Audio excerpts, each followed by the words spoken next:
এসো চারু।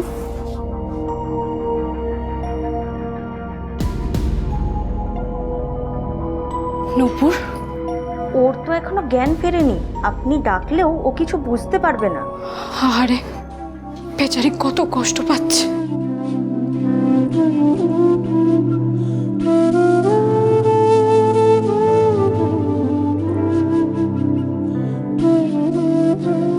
আমার যে নিজেকে কতটা অপরাধী মনে হচ্ছে আমি তোমায় বলে বোঝাতে পারবো না অমৃতা। এভাবে বলো না চারু, নিজেকে কেন এভাবে দোষারোপ করছো? এটা তো একটা অ্যাক্সিডেন্ট। আর তাছাড়া তুমি ব্লাড না দিলে নূপুরকে তো আজকে বাঁচানোই যেত না, সেটা ভাবো একবার। ব্লাড যদি না দিতে পারতাম তাহলে জীবনে আর কোনোদিনও নিজেকে ক্ষমা করতে পারতাম না অমৃতা।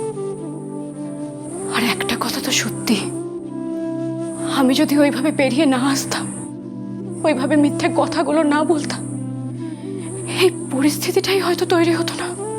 যেটা হয়ে গেছে সেটা নিয়ে আর ভেবো না চারু, এতে তুমিই বেশি কষ্ট পাবে। কষ্ট তো আমার জীবনের সাথে ওতপ্রোতভাবে জড়িয়ে গেছে, নিজের কথা আর ভাবছি না। কি জানো তো অমৃতা, আমার কাছের মানুষগুলোর আজ অব্দি যা যা খারাপ হয়েছে এই সব কিছুর জন্য বোধহয় আমিই দায়ী। একদিন আমার জন্য তোমার দাদা ভাইয়ের প্রাণ যেতে বসেছিল, আর আর আজ সেই আমার জন্যই নূপুরের। তুমি একটু শান্ত হও চারু। না গো অমৃতা, আমি খুব অপয়া, কখনো কারোর ভালো করতে পারি না, শুধু সবার বিপদ ডেকে আনতে পারি। চলে যাব, আমাকে সবার থেকে অনেক দূরে চলে যেতে হবে, আমার কাছের মানুষগুলোর থেকে অনেক দূরে চলে যেতে হবে, যাতে কেউ কখনো আমাকে আর খুঁজেই না পায়। আচ্ছা বেশ, সেসব পরে ভাবা যাবে। তুমি বাড়ি গিয়ে এখন একটু রেস্ট নেবে, চলো। না অমৃতা, আমি কোনোভাবেই বাড়ি যেতে পারবো না। নূপুরের জ্ঞান না ফেরা পর্যন্ত আমি এখানেই থাকবো। কিন্তু চারু। অমৃতা প্লিজ, আমাকে তুমি জোর করো না। আচ্ছা বেশ, তুমি যা চাইছো তাই হবে, কিন্তু এখন একটু বাইরে গিয়ে বসবে, চলো। আগে নূপুরের জ্ঞান ফিরুক, তারপর আসবে। এখানে এভাবে কান্নাকাটি করাটা উচিত হচ্ছে না। চলো চলো চারু।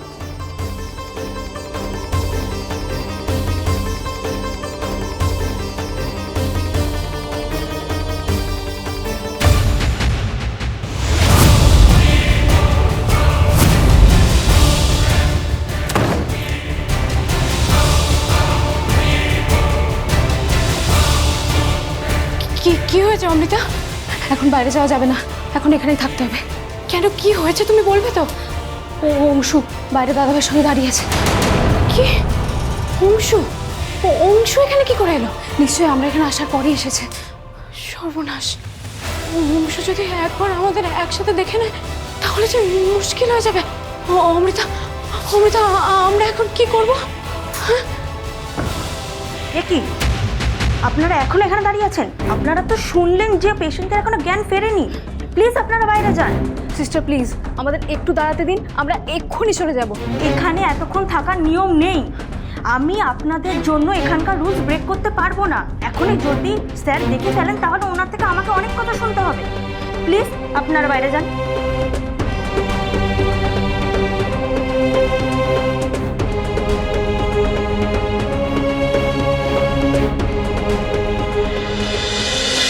অংশ, আজকে রাতে আমি এখানেই থাকবো।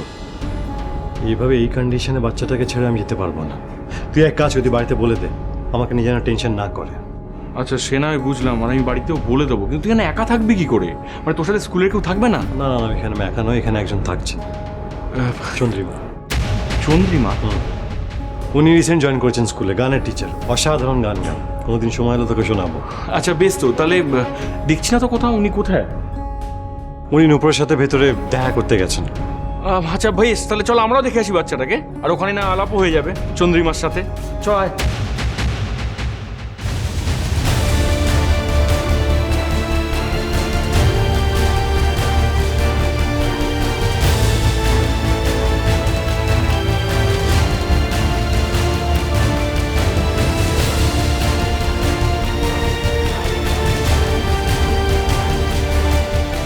কি হবে চারু? ওরা তো এদিকেই আসছে।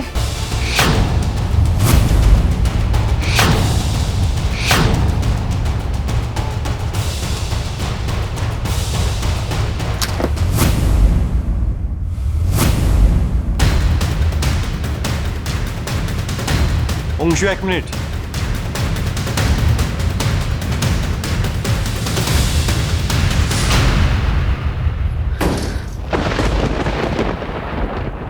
কি হয়েছে দাদা ভাই? অংশু ডক্টর ভেতরে দুজনে বেশি কাউকে অ্যালাউ করবে না। হ্যাঁ বেশ তো, তুই তো বললি চন্দ্রিমা একাই গেছেন ভিতরে। তুই ভুলে আছিস, এক্ষুনি তোকে বললাম তো উনি একজন বাড়ি কারোর সাথে গেছেন ভিতরে দেখতে। আমরা এখানে ওয়েট করি ততক্ষণ। হ্যাঁ অমৃতা, এবার কি হবে?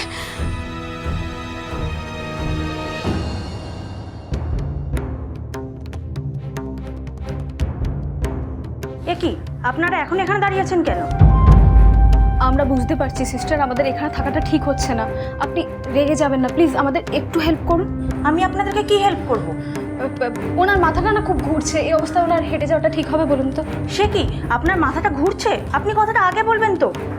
আপনি এখানে বসুন। উনি তো কিছুক্ষণ আগে ব্লাড দিয়েছিলেন, সেই জন্যই মনে হয় ওনার এরকম হচ্ছে। আপনারা কিছুক্ষণ দাঁড়ান, আমি এক্ষুনি ডাক্তারকে ডেকে আনছি। না না না না, ডাক্তারকে ডাকার দরকার নেই, আমি তো আছি, আমি দেখে নেব। আপনি আছেন তাতে কি? আপনি তো ডক্টর নন। আমি একজন ডক্টর, উনি একটু রেস্ট নিলেই ঠিক হয়ে যাবে। শুনুন না, আমাদের একটা হেল্প করে দেবেন? কি হেল্প করতে হবে আপনার? বাইরে দুজন ভদ্রলোক দাঁড়িয়ে আছেন, ওনাদের একটু গিয়ে বলবেন স্কুল থেকে একজন টিচার নূপুরের সাথে দেখা করতে এসেছেন। আসলে উনি নূপুরের কেবিন কোনটা জানেন না। ওনারা দুজনে যদি একটু এগিয়ে গিয়ে ওনাকে নিয়ে আসেন তাহলে খুব ভালো হয়। একটু বলে দেবেন? আচ্ছা ঠিক আছে, আমি বলে দিচ্ছি।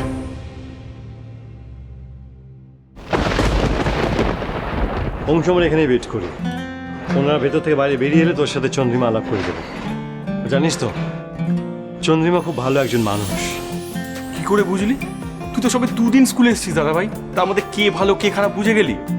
দাদা ভাই তুই কিন্তু খুব তাড়াতাড়ি সবাইকে বিশ্বাস করে ফেলিস জানিস তো, আর এই জন্য তো সবাইকে ভালো লাগে। না রে অংশ, ইনফ্যাক্ট আজকে তো জানতেই পারলাম যে উনি কেমন, আর ওনার জন্যই তো নূপুর। এক্সকিউজ মি স্যার, আপনাদের স্কুল থেকে একজন এসেছেন, উনি বাইরে অপেক্ষা করছেন, ওনাকে একটু রিসিভ করে আনতে হবে। ওকে অংশ, চল ওনাকে নিয়ে আসি। বলছি তুই একা যাবি? মানে আমি আজকে বেরিয়ে যাই বুঝলি, অনেক লেট হয়ে গেছে, আর বাড়িতে সবাই দুশ্চিন্তাও করছে কোনো খবর না পেয়ে। ঠিক আছে, আর পরে না একদিন আলাপ করে নেবো চন্দ্রিমার সাথে। বেশ, তাহলে তোকে ছেড়ে দিয়ে আসি, আর যে এসেছেন ওনাকে নিয়ে আসি। হ্যাঁ চল চল। বাই।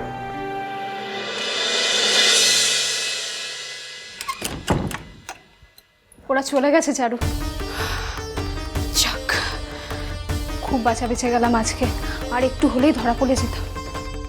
তাহলে বুঝতে পারছো তো অমৃতা, এইটুকুতেই তুমি এতটা ভয় পেয়ে গেলে।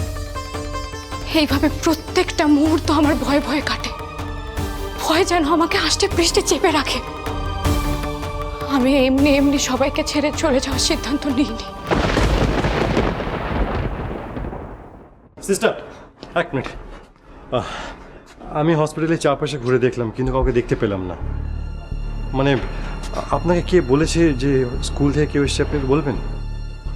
আপনি সত্যি কাউকে দেখতে পাননি? আমি কেন মিথ্যে কথা বললাম, সত্যিই দেখেছি কেউ ছিল না। কিন্তু উনি যে বললেন। সেটা তো জিজ্ঞেস করছিলাম যে কে কে বলেছে আপনাকে, বলুন না। ওই যে সেই দিদি যিনি তখন ব্লাড দিলেন, তারপর ওনার মাথা ঘুরছিল, তখনই আমি ওনাকে বসতে বললাম, আর তারপরই। সেখানে মাথা ঘুরছিল? আপনি আমাকে আগে বলেননি কেন? চন্দ্রিমা, আমি শুনলাম আপনার থেকে মাথা ঘুরছিল, এখন আপনি কেমন আছেন? আমি ঠিক আছি আর্যবাবু। আমি তো আপনাকে বললাম আপনি কিছু খেয়ে নিন, আমি আপনার জন্য খাবার নিয়ে আসছি, কিন্তু শুনলেন আমার কথা?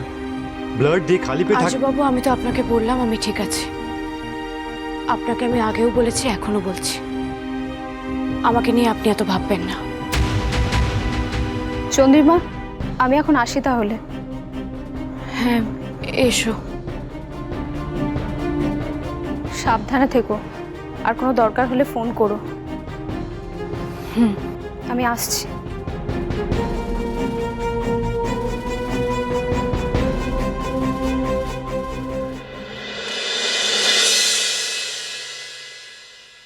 চন্দ্রিমা, আপনি নার্সকে বলেছেন যে নূপুরকে দেখতে স্কুল থেকে কেউ এসেছিল? না, মানে মাথাটা তখন ঘুরছিল তো, তাই আমি আপনাকেই ডাকতে বলেছিলাম। আপনি আমাকে ডেকেছিলেন? হ্যাঁ, সিস্টার বোধহয় বুঝতে ভুল করেছে।